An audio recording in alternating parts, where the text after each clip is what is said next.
Vibing. What it do? Welcome into the Three Dudes Fantasy Football Show, and this is what this entire episode is. It's a vibe. It's no notes. It's a bunch of BS. Just thinking, talking football, talking fantasy sports, because you're crunching the rankings. We're watching Thursday Night Football. You're reading the articles, and sometimes you just need to let it go. You just need to BS about it all, and that's what we're going to do on this episode. I'm JJ Buck. We got Steven Masterson, Aaron Hernandez with you as the Eagles and Commanders rolling. We're watching that live. Brian Robinson back in and scores a touchdown because he is Derrick Henry light this season. Been rough, though, for the offenses to get going, so keep your fingers crossed. Scary Terry owners like myself or Devontae Smith or Dallas Goedert or A.J. Brown or Saquon Barkley, you name it, that this game can find some explosive plays in it. But we're heading into week 11 of the fantasy season. And, this episode, we're just going to riff and we're going to bounce off each other, have some fun, some of the best conversations, or just BSing with your friends. And that's what we're doing on this episode. But I did want to get your guys' thoughts, that we're in the stretch run, final couple of weeks before the playoffs start. And whether it's the strategy you used or someone else's strategy, is there anything that you're noticing maybe roster-wise, team building wise, that's just jumped out to you this season? It's really been the people who got lucky in those middle rounds, right? Like it's always that. Well, it's always that, but this was one of those the first years that I can remember where the first round was mostly not hits, and there was a lot more hits in the second and third, and then the Godwins and a lot of these players became injured, but the Godwins, the Rice, those Malik Neighbors, those guys are going fourth, fifth, sixth round wide receivers that ended up being very helpful. Or Brock Bowers was, tight end 11 off the board. These are players that, if you missed on a few other picks in the first round, like those players have made up a big difference. And yeah, that you're right. It's always kind of the thing, but usually you don't miss on your first round pick where it feels like everybody did this year. Yeah, this year's felt extra difficult for me just in every league. It seems like more of a roller coaster than typical years. A lot of injuries, players are in and out more, it seemed like, and it's been something that I've struggled with in one of my money leagues. It's players get hurt and there's injuries, and sometimes you have depth and sometimes you don't. And even when you have that depth, it's been turning out to still be more injuries. So it's no matter how you've drafted, some of it has been a little bit of luck, it seems like, too, into that. Yeah, there's been the elite hits, across the board, and the players that still went in the first round, like Jamar Chase is top wide receiver out there. Justin Jefferson is right behind him. But then you mentioned Malik Neighbors, Terry McLaurin. These guys were mid-round picks, and they're in the top 10 receivers right now. We've talked so much too this year about just the rise of the running backs and how vital that's been. And those guys having almost half of the one point in time, like 15 to 20 point games that were occurring weekly, was really at the running back position. And then with sports too, it's just the injury bug. Like you can't ever really plan for that. So with fantasy, you just hope to have enough depth to overcome it. But one of the things that I've noticed what's been interesting is it feels like the quarterback position is just going to kind of blah this season. And you have your MVP in Lamar Jackson, and Jaden Daniels had a really good start to the season, and Jalen Hurts has been consistent, but it's been dramatic swings. Like some of the guys you thought you were going to give you higher ceilings weekly, maybe it's not there. We've had our blow up games from Joe Burrow at times, but guys that we were thinking, hey, these guys are going to carry you late in drafts. Jared Goff been underwhelming. It's Brock Purdy has been a roller coaster ride. Kyler Murray, you name it. And that's one of the things that's really kind of jumped out to me is just kind of the low ceiling we've seen at the quarterback position. And what I think it's really fascinating to see what happens in our league next year, and the trend that we discussed of are more leagues maybe going to 6-point passing touchdowns to maybe get a little bit more out of quarterbacks, then if you make that move, does it, I was talking about zigging when things are zagging. Do you see that blow up with passing again? But it just feels like quarterback play this season in terms of fantasy football. It's kind of having that effect we're talking about of quarterback development, like it not really being there. And it's kind of affecting fantasy football, it feels like to me, because I've been streaming quarterbacks for pretty much 90% of the season, and I really haven't been penalized for that. Honestly, Yeah, fantasy football feels like it's going to go back to like 2011 or 12, and we're going to go running back, wide receiver, with a few wide receivers sprinkled in there, and then quarterbacks and tight ends super late, because that's what it feels like next year is going to be. We're just going to see a ton of running backs go in the I first. kind of see that over correction. Yeah, we're going to see the overcorrection. So like you're talking about zigging when everybody's zagging. That might be next year where everybody goes, all right, I'm going wide receiver because everybody's going running back. yeah, I definitely could see that. It's The thing it's though, also weird too. It's like the consistency for quarterbacks. It's like you kind of can kind of fit like Baker Mayfield. Did you expect him to kind of be where he's at? It's like no, and it's something that's even with the injuries on that team, he's still been relatively consistent. So it's like it's quarterbacks. Quarterbacks probably will take a little bit of a back seat just because of the downturn that they've had this year. So I agree with Steve. Yeah, it's weird because even for me, like I drafted Josh Allen thinking, okay, I'll have a positional advantage, and I haven't had that week to week. Like he's had 1 week where he scored 30 points in our league, which right now is 4 points. Other than that, it's low 20s. Well, I can get low. Like I wasted a 5th round pick on a quarterback and you get low 20s. Baker Mayfield's doing that, right? Like your streaming quarterbacks are doing that. So yeah, it's weird. It's just a weird. This year feels weird. It also feels weird. The waiver wire has had a few hits, but doesn't feel like as many as we've had in years past. No, you're not pulling out diamonds out of We the can say waiver wire. we can say Kareem Hunt. We can say Yeah, maybe Jordan Mason at the beginning of the year. Tracy for the Giants, I think Tracy. Yeah, and then maybe Cedric Tillman. I can't think of another wide receiver that has been like a yeah, waiver wire last pull. year we were talking guys like Puka Nacua, Rasheed Rice, even though it was more later in the season, but guys that weren't Yeah. just necessarily injury fill-ins, but became kind of mainstays on your team and even keeper status. Like Yeah, you I were guess guys that you were keeping until next season. And when you're talking about kind of wide receivers that have rose to that level, I think Tillman could definitely have some spike weeks the rest of the way, but I don't know if he's a guy having a keeper conversation at this point in time. And the it's only more like wide receiver 3 flex play guys. Yeah, because Darnell Mooney and Wandale Robinson were Mhm. they're starters on your team, but they haven't been league winners, if that makes sense. Hopkins could be one down the stretch. Might be. That's a little early, but it could be that one. Yeah. That kind of saves you, save some seasons there. But I don't know keeper wise how that would really. It doesn't fall into that. So Yeah, it's been weird where most of the players that we thought were going to be good have been good, and there's been a very few players picked up off the waivers that you're like, oh, that guy's winning me, my league.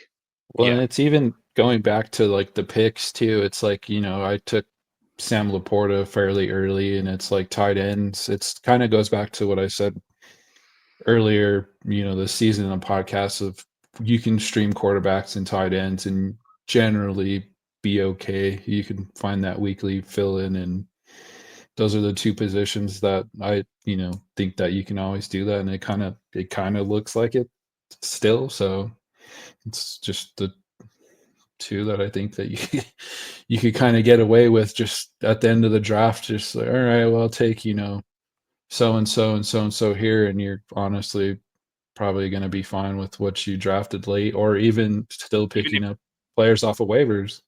even if you waited 6th, 7th round tight end, if you want the Evan Ingram, David Njoku route, you're probably getting enough out of those guys. The only one that's hit is been Kelsey. He clicked back in after a few slow starts, but then he's been that consistent guy that you're hoping, is a difference maker at tight end. But I think this one of the things that just kind of stands out to me and is depth is nice to have where you're not chasing on the waiver wire. So that's kind of one of the things I was talking about. It's just, I think what hurt me last year is I went like way too far on wide receiver. This year I actually ended up having 3 running backs that I could get by with in the season. If I had an injury, then I was able to adjust there. And yeah, the waiver wire is always going to help you win leagues. We understand that. But managing enough depth to where you're not at the mercy of the wire early in the season, I think can be key, because it could be a year like this where in terms of impact guys, there's hasn't been a lot, as we just discussed. And looking at, Mason got you by. Mason was big. If you drafted Mason, that kept you alive. I think, Steve, that was big for you, as you made sure you had the handcuff there for CMC. But even outside of handcuffs, like just trying to find yourself 3 guys in line to start early in the season and then play the waiver wire game, because you got to be good at that no matter what, even if it's not like one of the guys that we're talking about being a league winner, but you can find yourself enough there. And I think that's what's been interesting, is there's been moves every week on the waiver wire, but there hasn't been like that one guy that you felt like you had to chase. Because I know there was one week where I went in on like Tank Bigsby, right? And he maybe had 1 or 2 weeks, but then he regressed back. Travis Etienne is coming back. But again, it's the thing with fantasy, right? It's just there's just so many ways to attack it. Yeah, no, you're right. And yeah, it's weird. It's been a weird season, and that's all I can think is like, I look at my team and go, this is a good team. And then I go, but it's not. Like, Yep. It doesn't win, but it's like, I look at it and go, I still wouldn't change my team, but it's not winning, and I don't know what to change. Well, yeah, and it's like my other league. It's like you look at the lineup. It's I have Kyler Murray, Jane Daniels, Kareem Hunt, James Conner, AJ Brown, DK Metcalf, Sam Laporta, and God, I know I'm forgetting somebody else, but it's like I've won 3 games the whole year, so it's like you would expect that lineup probably to do a little bit better, but no, and of course ETN. That's who I chucked him out the window. That's why. So here's what this is the personal with your teams to that point. What's been the move that you're surprised wasn't more effective off the waivers, or just for you, whether it was draft strategy, a player that like what you were all in on and it hasn't been there? Who's been the one that's frustrated you the most? Me, it's definitely been ETN, especially in PPR. The thing drafting in our league, when you look at how that could have ended up, I probably and I should have went Derrick Henry and came back around and took Saquon Barkley, and I was literally thinking that. But I ended up with Kyron Williams, ETN, and then David Montgomery. So that's still been pretty solid. But I think I a lot of people with ETN Jacksonville, it's just been an absolute mess. So just too much disappointment for me there. It's like I'm already disappointed in that team 24/7, the pessimist, but it's like now it's like it finally is like what I thought it was going to be. So I don't want to be right, but my man crush was Jalen Waddle. And that, even that with one tough though, because that Tua changed everything for that offense when he was out. Yeah, so he's only had 1 game over 10 points this season. He had his first game of the season, he scored 16. And since then, since Tua's been back, so it's just take out the games Tua was gone. Yeah. He's had 8, 9, and 9, or 8, 9, and 7. It's not been fantastic. It's not. They're taking away Tyreek Hill and Jalen Waddle, and it's been a lot of checkdowns to the running back, tight end plays. Can Jonnu Smith be a thing for people finally, Steve? I mean, he might as well be. I didn't think he was going to continue. Like, it feels like every time I watch the Dolphins, they just run 2 high safeties and go, you can have the middle of the field. Yeah, So- that literally is it. So it's like, well, maybe Jonnu's the thing. Yeah, every Dolphins game I watch 4 rushers, and then they drop 7 into the, they drop 7 back and 2 high safeties. So Tyreek Hill hasn't been doing anything. Jalen Waddle hasn't been doing as much because they're all teams are saying is, will Tua check it down to Jonnu Smith and the running backs? And he said, okay. And then what Yeah. else are those receivers going to do there? Because I think Mike McDaniel needs to be grinding Kansas City tape then. Yeah. What team we're doing to Kansas City, and Patrick Mahomes has some of the worst air yards numbers in the entire league. He is awful. But hey, Tua's over there throwing interceptions and diving head first to make the tackle. So who knows how long that's even going to last? I thought you might say Tank Dell, honestly, but I can understand that both have been frustrating on your team. Waddle, Tank I Dell- saw. No, go ahead. Tank Dell is I didn't draft Tank Dell to be. I drafted Waddle to be my wide receiver 1. I drafted Tank Dell with the hopes he'd be my wide receiver 3 or flex. So I can't really be frustrated with a guy who's been pretty up and down when I drafted him to be up and down. Jalen Waddle, I drafted to be that guy. I'm getting better numbers out of Darnell Mooney than I am out of him. So, that's one of those things. Tank Dell is frustrating, but he's frustrating for a wide receiver 3. He's not frustrating. Well, now, especially when the opportunity opened up and you thought, there'd be more usage there and an offense. For sure. The entire Texans passing game without Nico Collins has been frustrating. And then you lose Stephon Diggs, and getting Nico Collins back, though, it could actually somehow, some way wake up Tank Dell. Well, I mean, I think Nico Collins is a true wide receiver 1 and Tank Dell isn't. And when you put Tank Dell in wide receiver 1, some wide receivers just, that's not their game. Yeah, we're seeing What that. about you, Jay? I'm thinking back, or it was probably getting a little too aggressive early in the season. I traded away Derrick Henry. I did. But, I ended up having Brock Bowers out of it, so it wasn't a complete loss. But when you see some of those 30-plus point games, like those are what we're chasing. Those are like weekend swinging type of games that, it might have at least some consistency from the tight end position, but I gave up early on those weekend swaying type of games, which we're all chasing. And that was my strategy, is why I did go wide receiver heavy early in the draft this year, because I was trying to chase those 20, 25 plus point games, similar to what Ja'Marr Chase did, dropping 55 points on Thursday Night Football last week. And that changes your entire weekend, because you can get by with a couple of duds when you have a guy going like that. And, my strategy was to try to find more of that. And my receivers have been good. Like, I can't complain when I'm, starting Justin Jefferson, Malik Neighbors. They missed some time though, but Malik Neighbors, DK Metcalf, and Terry McLaurin. But, missing out on those swing weeks, because that's always on my mind. I'm like, who has the skill and then the opportunity to absolutely just blow up a fantasy matchup? Yeah, that makes sense. Yeah, the only reason I'm frustrated you traded Derrick Henry is because you made Rob's team so good, not because you traded him away. Well, it's the give and take, right? Now he has Ja'Marr Chase, which was great, but then it's also CeeDee Lamb's not the same dude now, right? Yeah, Ja'Marr Chase literally beat my fantasy team last week, though. He beat a lot of fantasy teams. It was sad. I I was sad. Yeah. That was one of those weeks where, we talk about on Thursday, you're just sad. You're like, oh, well, I've already lost. That's fantastic. Cool. There's no hope.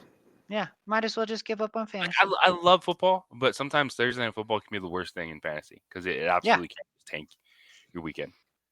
Because you're trying to be I have Jake Elliott right now missing all his field goals. So 0 for 2. Yes. Field goals. This is a 7-0 game with a minute left in the second quarter. Austin Eckler's been and the over under was like 49.5 points. Eagles are driving. But yeah, Elliott missed 2 field goals. He has not made a field goal over 50 yards this season. Yeah, I forgot he was in my That seemed lineup. like that could be Don't judge me. pretty concerning for the Eagles special teams moving forward. Hey, he's fine. I can't say anything, Aaron. Last week in one of my other leagues, I was at the gym when the game started, and I still had T. Higgins in. So, and I lost by 5. I was like, oh. Oof. So Oh, those Thursday night games will get you at least Sunday morning. Hopefully, we can wake up by 11 our time, Mountain Time, when the games kick off to check it out. But yeah, it's just those chasing those spike weeks. And what I thought was crazy is the fact that Ja'Marr Chase. We'll bring a little stats into this, little notes into this episode. So he has 3 50-plus point games. Like, no one else has that. Like, and I'm just thinking, like, what are, like, Ja'Marr Chase legit? I know it's been some health with him, but, like, this guy with Joe Burrow, does he need to be wide receiver 1 next year? probably, yeah. You're right. He has those league-changing weeks, and his bad weeks, he's not as consistent as Justin Jefferson is, but he sure has some big blow-up games. Legit, like, give you 2 or 3 fantasy wins. I mean, if Burrow's there and he's throwing him the ball. You're right. Yeah, Burrow is a thing we have to be aware of because last season without Burrow, he wasn't. Yeah, well, that's But any of these guys. Yeah, exactly. I mean, everyone was sad that McCarthy wasn't going to be quarterback over there in Viking land with Justin Jefferson. He's been fine with Darnold, so it's like, yeah, that's an interesting one. Yeah, Jefferson is just Jefferson. Like if he looked amazing with Kirk Cousins, and he looks good with Sam Darnold. I think he's just a guy who just gets so open that an NFL quarterback can find it. Yeah, Jefferson, the one Jefferson's been consistent, not complaining at all about Jetta. But it's like the chasing those crazy weeks, they haven't been there for a lot of these guys. What I do think it's game changing down the stretch, and we saw it a little bit last week, and that's why Steve, man, you survived Christian McCaffrey. Like a down game from McCaffrey is still better than what you get out of a lot of dudes. Yeah, Christian McCaffrey on a down game had 16 points. I was like, all right, I might have lost to Ja'Marr Chase, but I got a little more excited about my team because I was like, okay. That's exactly what we were waiting on the entire time. It's just that but it was the highest floor in the NFL. It was like 9 weeks of that. I was like, oh my gosh. That's a long time. It was. It's hard to overcome because now a week like last week where, hey, I feel like this team has a chance to make a comeback and you lose because somebody else's team goes off, which happens, right? Like it's still fantasy. I don't have that leeway of, I have such a big lead on everybody that it's not that big of a deal. Like I'm in the hunt and I lose it 1 or 2 games because somebody else's team goes off. I could still miss the playoffs. So what are you guys noticing in your other leagues, standings wise? I've had a conversation with a couple people, and their league is similar to our main league. This year I condensed just how many leagues I'm in. So our competitive league is my main one, but it feels like the middle of the pack is a little bit bigger this year in terms of teams that are like 1 or 2 games away from 500, and we have a big chunk of our league that's like that. 2 teams that have kind of pulled away, but it does feel like that middle of the pack 500 is a little bit bigger than it's been in years past. I would even say the 2 teams that have pulled away they're only a game ahead of third and fourth place, so it's still close. I've noticed that same thing. There's more of a cluster, in the leagues I'm paying attention to, and by that I mean there are some leagues I play on that clearly some of the owners have stopped playing, so I'm not going to count priority. Yeah, but well, I play in all of them. Like if I'm playing, but there are some teams where I'm like, okay, you haven't set your lineup weeks, like I'm whatever. But in the leagues that I can tell there's still people paying attention, there's a big group of people, and then usually one team near the top. Like they've pulled away a little bit, but the rest is very clustered. I would say that's similar to mine, and even like Steve said, it's like first place teams. You look at all the teams' rosters, and there's really not too much to setting those top teams apart from the bottom teams, in my opinion.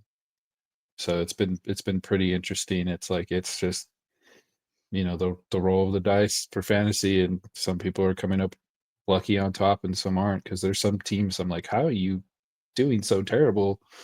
And it's like, even though you can mismanage some of this, but it's like when you look at what's there, it's like they're starting everybody that they got. It's just the planets haven't aligned for some teams. So it's just, Tell me you feel like the New York Jets of fantasy football, yes, which just has not aligned. Seems like it should all be there. I'm just the not quite working. New York Jets of fantasy football. Just a bunch of old dudes, and they're supposed to be good, but they're not. I know. It's the strategy we're talking about, the disappointing players on your team, and you head into week 11, and you're just trying to figure out, all right, where's that spark going to come from? And one of the interesting storylines too, going to this weekend, is Chicago Bears, and finally firing the offensive coordinator, moving on from St. Waldron. Does Caleb Williams be able to click it back on? Because there's guys that you're leaning on. DeAndre Swift's cooled off a little bit, but DJ Moore has been a thing. He had his issues himself. Roma Dunze hasn't popped. Keenan Allen just kind of looks like the lost old dude. And now these are some questions you're trying to answer down the stretch of, and I'm looking at my team right now. Like, who is, like, the decisions you got to make, right? Do I want to keep this handcuff? Is it worth it? Or is it time to make that move for the week and make that move for a guy you think that's going to be in your lineup? Because, how long can you hold on to some of these handcuffs at this point in the season? When you guys are looking kind of at the back end of your roster, I guess the answer is, if that's a way to make a move that you need to put a guy in your lineup, go for it. But it's that point in the season of, how long you're going to hold on to a handcuff, wait on a guy if you need a starter. I think that would be probably the deciding factor for me, if there's no other player to go with. How you guys feeling kind of on, some of those guys that you have as your safety valve, but when you're getting later in the season and it's kind of go time, just try to make the playoffs? Yeah, I mean, one of those players you named, Keenan Allen, it's like I dropped Keenan Allen in a standard league because I needed a quarterback. So it's like I picked up Russell Wilson. Keenan Allen had one game against Jaguars, and then the rest has just been abysmal. So it's like standard league, it's like you're seeing 4 points from him, and it's like you're never going to have him in this lineup. He's not in there. So it's like I'm ready to make those moves. It's like if you need it, you need it. I don't know. I don't see the Bears improving dramatically anytime soon. Caleb Williams has been having a rough go at it. Granted, the play calling and some of that stuff has looked just comical at points, but I was ready to pivot. So Most of my Bears, I'm okay if you want to release them. Like, go for it. Do whatever. Roma Dunze, we were kind of hoping that the first round talent would start to click. Doesn't seem like that's going to happen. Keenan Allen, I agree. There's some teams you can do that with. The Jaguars, they kind of feel like they're kind of thrown in the towel. The Raiders, there are some teams we can see like, hey, their season's kind of done unless they're Like it's Brock Bowers. Yeah, with like the Jaguars, Mac Jones, that downgrades everyone. Yeah, Like I'm not saying drop Brian Thomas, but Bowers, that's it. Yeah. That you're probably So, there's just some teams that we can say like, hey, these teams are, at this point, like, drop Chris Olave.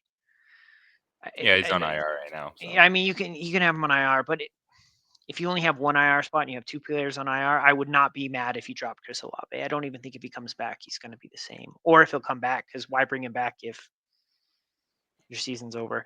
There's just some teams that you can see have kind of given up, and if you need to drop somebody, go for it. Those are the teams I'm willing to drop players on. And, there are certain players, like I'm not going to drop Mason because McCaffrey goes down again. I still need that running back, but that's probably one of the few examples of a handcuff I'm keeping. Most other guys, I'm good with you dropping them at this point. You know where your team is, you know what you need, and if you can get a starter, get a starter. I Right. wouldn't drop somebody just to drop somebody else to stay on your bench, but I think that's You a know, good, if- because I do think a lot of people kind of have those thoughts of, you sat on running back X because all year long you've been told how good a handcuff stash is, but at what point do you need to pull that cord if you need to make a roster move, and if there's bye weeks coming up, like still bye weeks late into the season, right before this fantasy football playoffs start, and if you need to make a move, I think it's time to be looking at those guys. I think you brought up a good point, Steve, too, of the offenses, and we know the target trees for most of these teams by now. So, like the Raiders, yeah, you're playing, Jacoby Myers, Brock Bowers.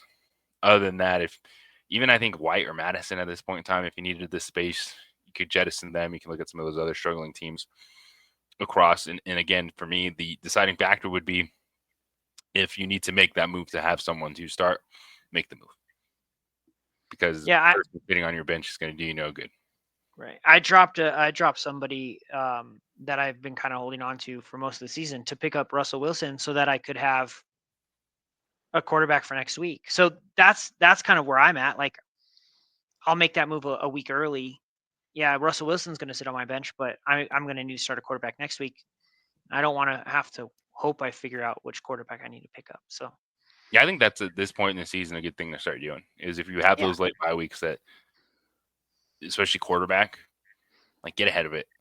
Like a QB2 that you're going to start in 2 to 3 weeks is better than a backup running back that's getting minimal carries and you're just waiting on an injury at this point in the season. And I wouldn't hold 2 quarterbacks if my quarterbacks already had their bye. Then I'll drop them and I'll pick up somebody else. So, it's just roster management at this point. Yeah, that's big down the stretch because that could also help you get into playoffs or why you start winning playoff games moving forward. I have something to bring up because so in our league, and I'm dropping names, I don't care. Brandon reached out to me and said, "Hey, I got offered this trade. I'm going to decline it." But he was offered the trade from Robert, and I thought Robert had an ingenious move here, and I wanted to bring it up because I thought it was such a good idea. Robert offered a better receiver. I want to say it was Wan'Dale Robinson for Allen Lazard. Lazard is on IR, but he was also trying to get $15 of fab from Brandon. And I thought that was really smart because if you think about it, right, he gets Lazard, he puts him instantly on his IR spot, and then he gets $15 of fab. So he clears up a spot on his bench. He can pick up whoever he wants. And then he has $15 more of fab to go spend on a player when somebody else comes out because he's low on fab. I thought in that scenario, hey, this player might help Brandon. Which is, you're getting the better receiver. You're giving me the worst receiver, but you're giving me some money so I can go spend and I have a bench spot. That's a great, something I never thought about. And I wanted to bring it up because it was such a good idea. Yeah, I'm glad you brought that up because Rob had reached out to me. He's like, how come nobody uses their fab or there's, managers that don't really use it? And I was like, I don't know, man. He's like, I wish we could trade for fab. And I was like, technically you can. So yes, you can. You just have to tell me and I'll put it in your budget. That's what I told him. And he's like, he's like, I'm going to send some trades out and see if I could get some talking going. So, I mean, like what you said was, it is a good move. That's why I wanted to bring it up because it is something I have never thought. I have $0 in fab. Yeah. Right. But if you're trading the better receiver, and he is 100% trading the better receiver. Wan'Dale Robinson is better than Allen Lazard every day of the week, especially with Devontae Adams and everything. But you're getting that $15 in fab. And I was like, Brandon said he wasn't going to take it, so I wasn't going to talk him into it. But I was like, dang, that's really smart, right? End of the season, he's second place in the league. He can have more fab and start bidding on players. It makes sense. It does. And so there's creative ways to manage your roster, and that is a creative way. And so I just wanted to bring it up because it was, we do a podcast on it, but that doesn't mean we don't learn stuff from other managers who are doing cool stuff like that, right? That's something we could do eventually. So Yeah, and I never really have ever thought of that either. I know it's been a thing, but it's like it's always like way back buried in the depths of my mind. It's like, yeah, no, it like was a he's in the really spot. cool idea. Yeah. Yeah, I think Fab is a lot of people have been using it for a while, but I still think it's one of those unknowns for a lot in fantasy. I do. Like it's almost 50-50 of do you play in a league with Fab or not. And I still think we're seeing some guys in our league that don't even want to try to figure out what that means. I think we have 2 players that have $100 in Fab. They just never use it. Yeah, it might be 1 or 2, and then 2 others have like 80. Yeah, there's 2 players with $100 and 2 players with 80. And I spent $35 on 2 players that aren't even on my team. I know. I remember I looked and I was like, oh, there's balances at 0. I was like, well, that went fast. Well, because my thought process is always this: there's always going to be players with 0 at the end of the season, or with 100 at the end of the season. Well, most of the good waiver wire pickups are from week 1 to 5. Yeah. I don't want Fab after week 5, and if I have Fab, I want it to be very minimal what I have left. And this was a scenario where that happened, right? I picked up Kareem Hunt. Maybe that was week 6, but I spent the rest of my Fab on him and said, Yeah, he could be a league winner. I'm not going to wait on it because last year I got outbid on Puka. I got outbid on Kyron.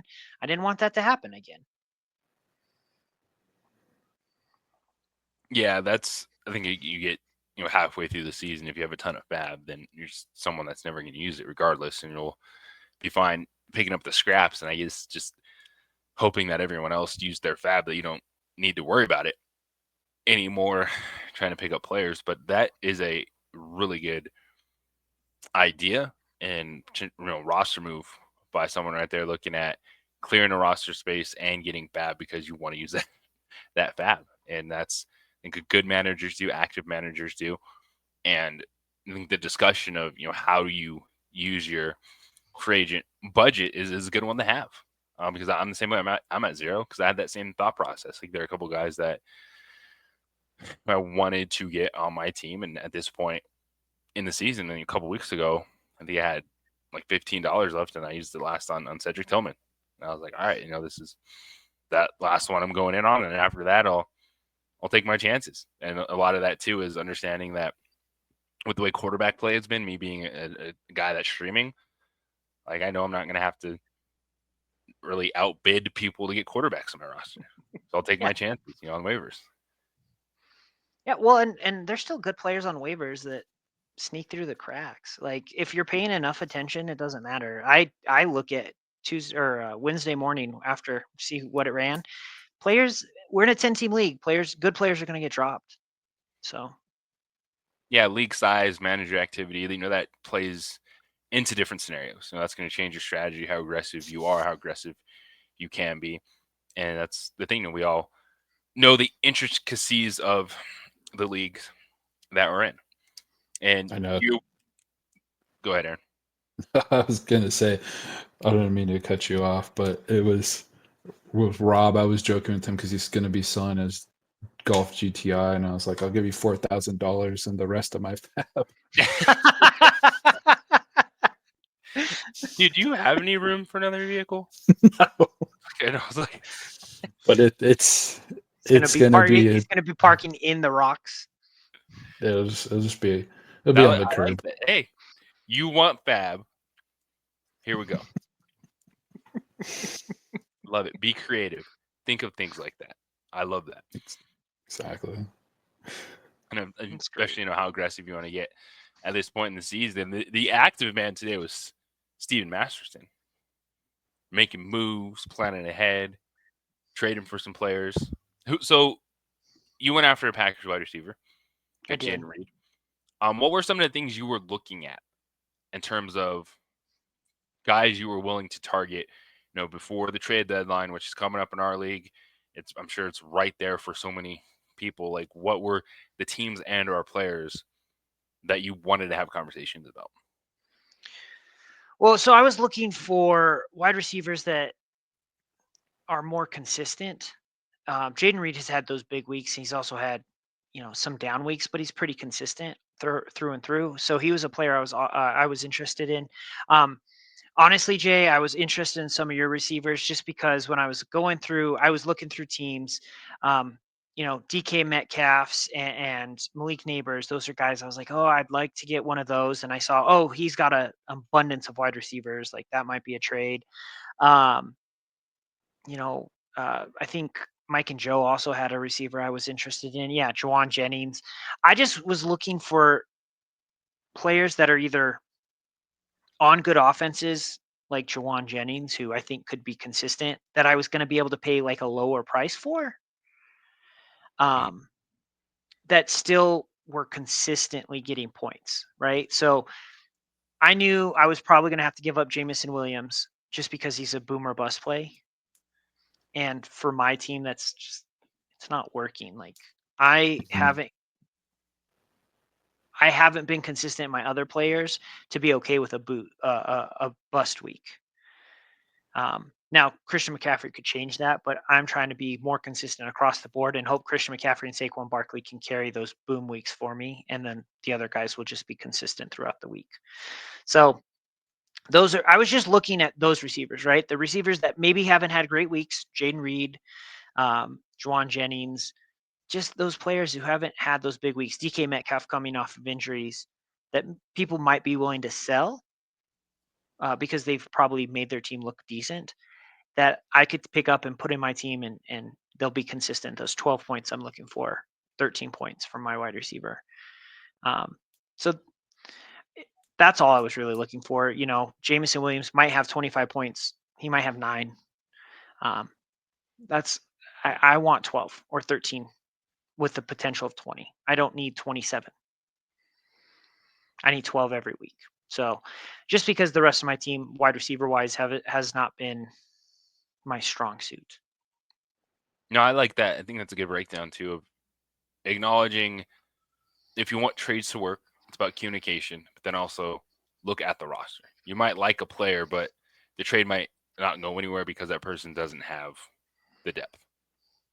And I think I've run into that a lot. Like there's a couple of trades I've wanted to make, but I just know I'm like, I don't know if this could go anywhere because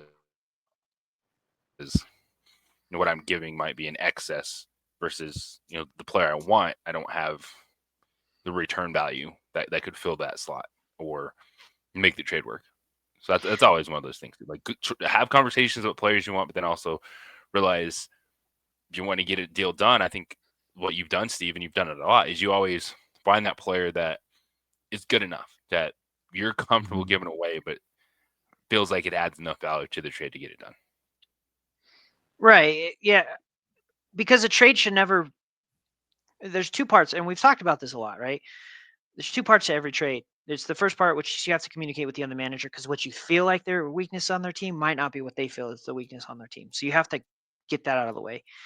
But the second part is no person should ever walk away feeling like they won or lost the trade. And if you are walking away that way, and that other player gets told, because we're all friends. Like if I make a trade with you, JJ, and it's a terrible trade, and I'm the one who wins, or vice versa, you win, and Aaron's like, Steven, what were you thinking? The next time you send me a trade, I'm less likely to take it. I'm more likely to be like, JJ offers bad trades, or Steven offers bad trades. And or I'm the guy that you can get one over on. Right. Yeah, exactly. And then you get sent trades that you're just like, oh my gosh, I want to make trades, but I'm coming back with a realistic trade offer. And the other guy's like, I was just trying to get one over on you. So I've always felt like you want the trade to feel like both teams are walking away with something of value and you're both happy. I'm saying, I'm still putting out there that Tank Bigsby is available, Aaron. But I'm just saying, need a tank for Kyler Murray. No. Fair trade. You can zero. If you had Fab, you could give me all your Fab, all $100. I still probably decline that trade.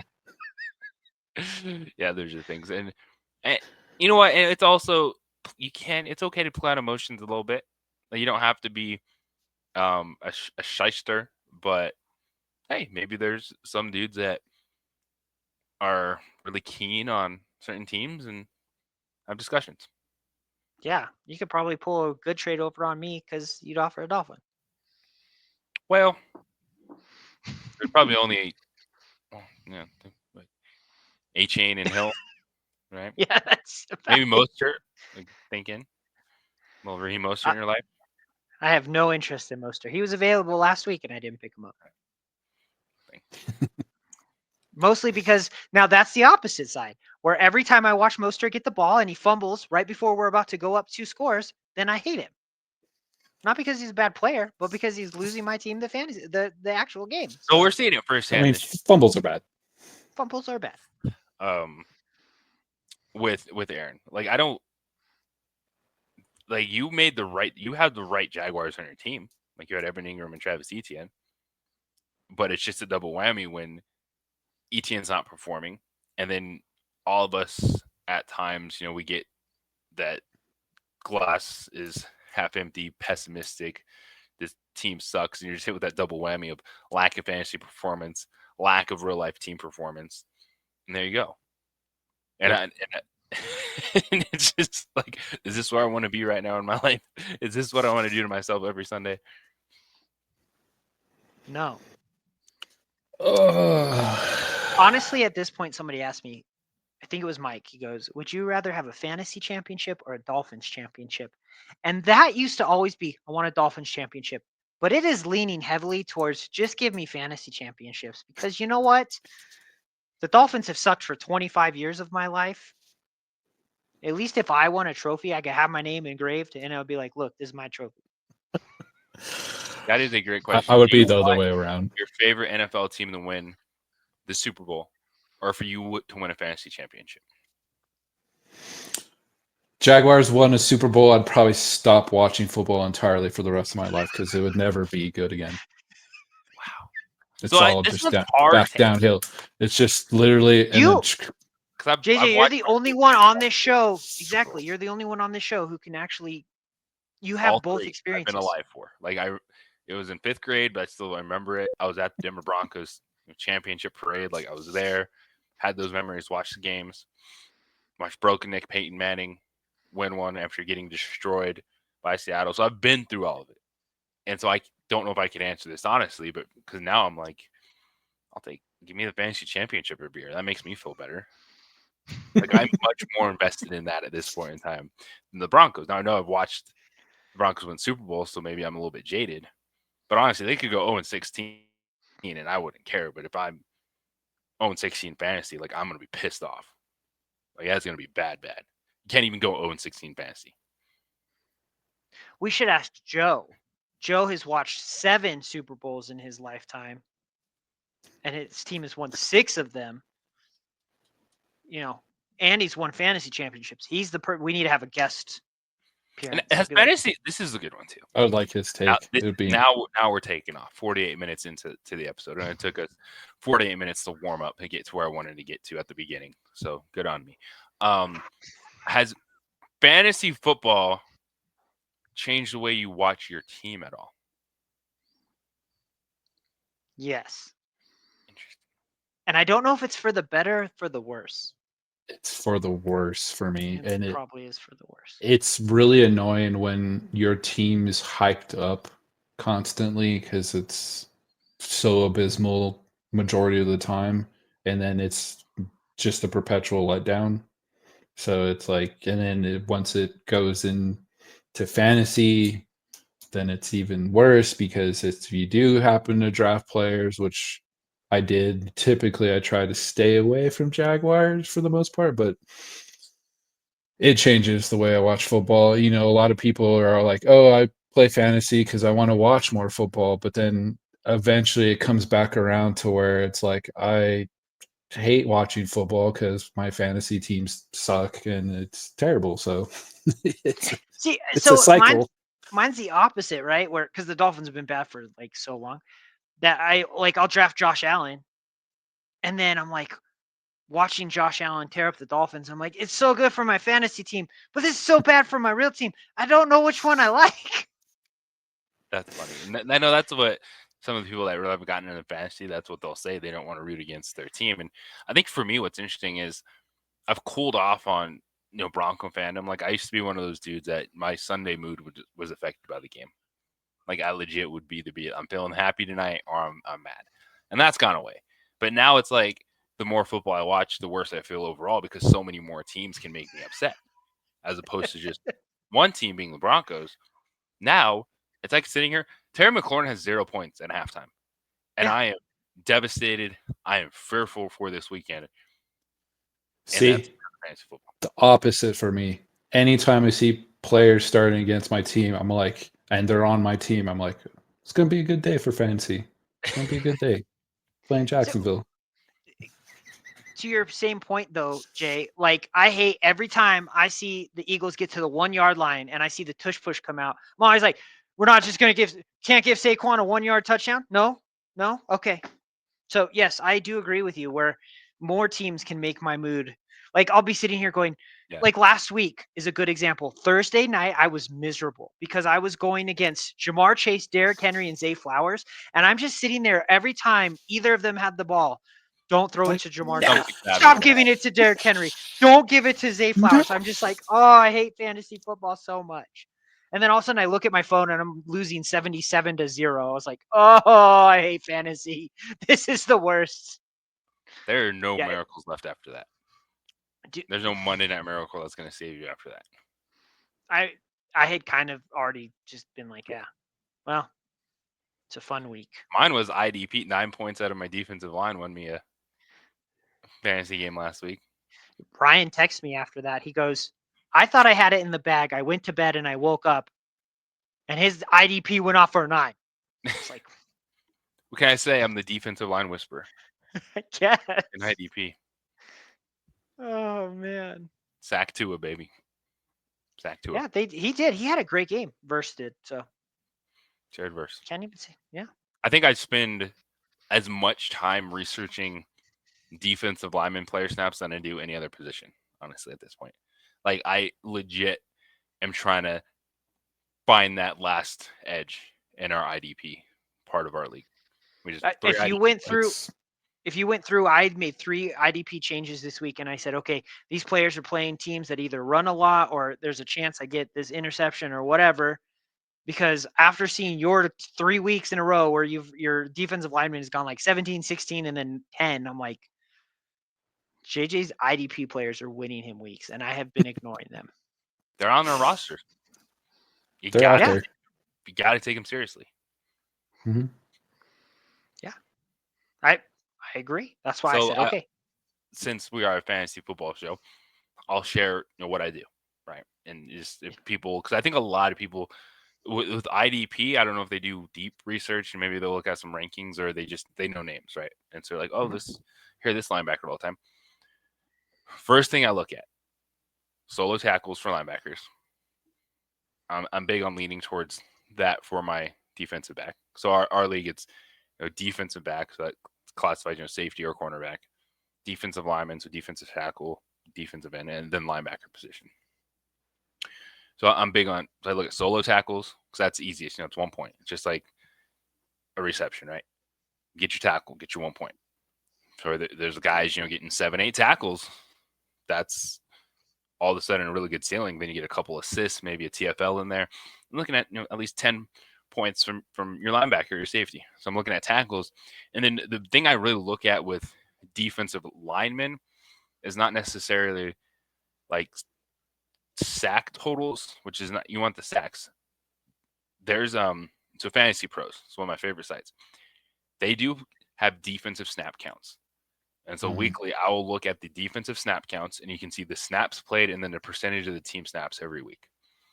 And so when it comes to those defensive linemen, we know the guys are going to wreck games, right? If you have your TJ Watt, Myles Garrett, like those are easy defensive linemen.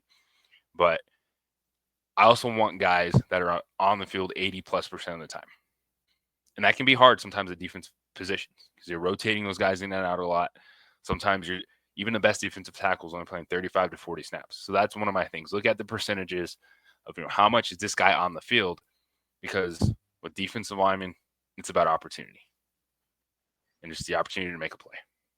And so I think you were along those same lines. You're like, all right, they're playing a team that wants to run it a lot.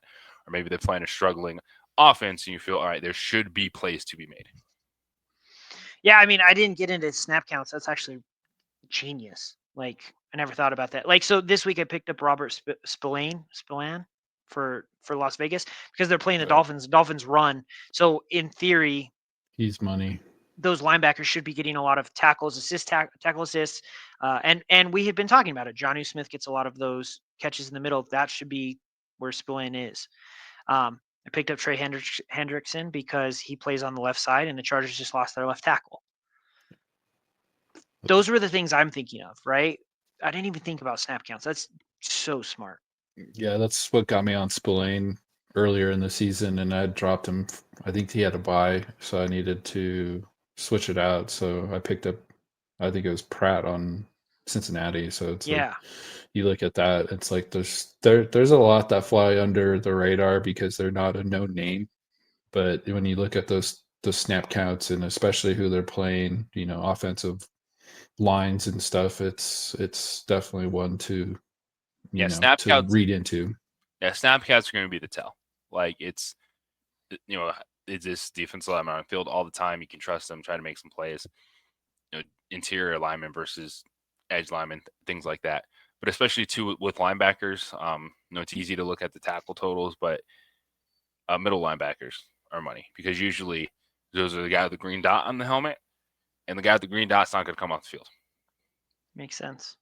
Yeah, and it's like you'll start to see trends too of players not playing as much and kind of switching over to other linebackers that are playing more, especially on the weaker strong side. So it's like you can't get fill-ins there that still get a lot of tackles. So it's definitely nice to read into that fantasy pro stuff.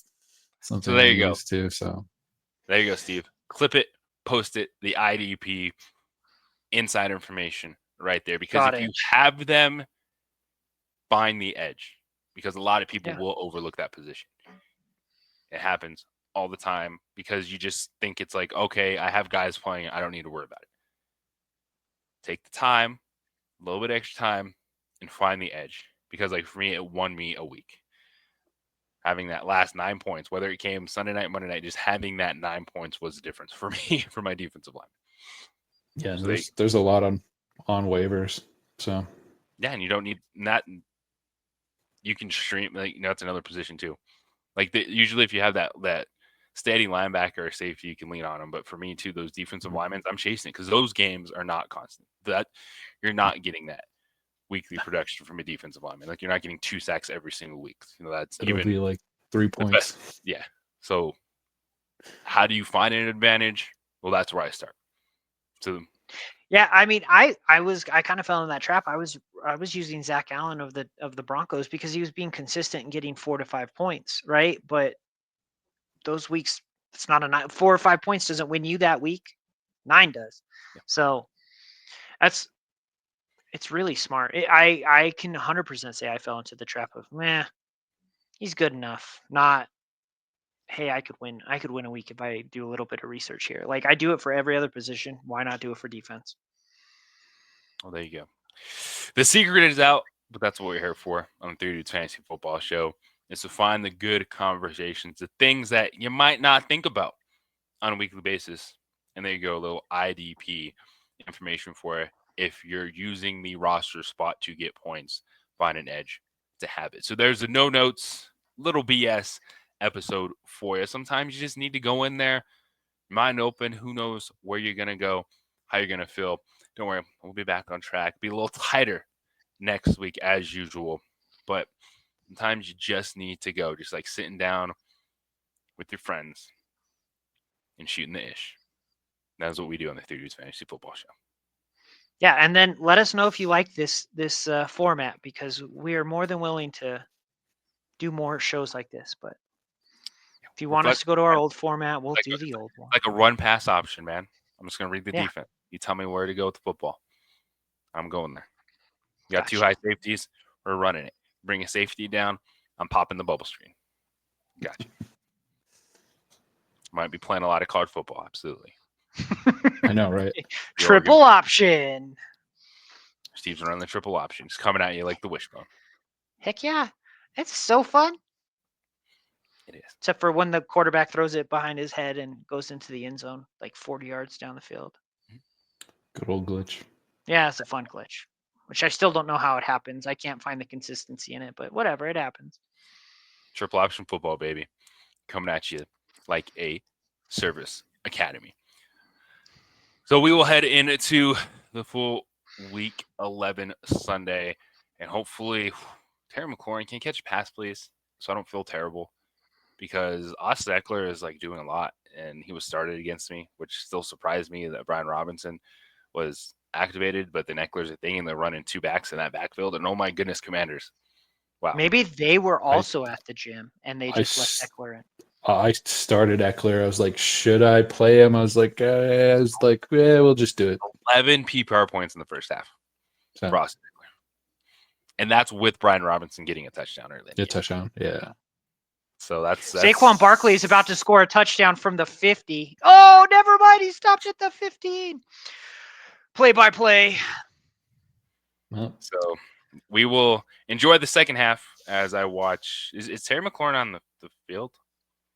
Is he Yeah, playing? he was just targeted, and the ball hit him in the toes. So Because Eckler is 6 for 81, and I hate my life. So with that being I said, have jaded at it.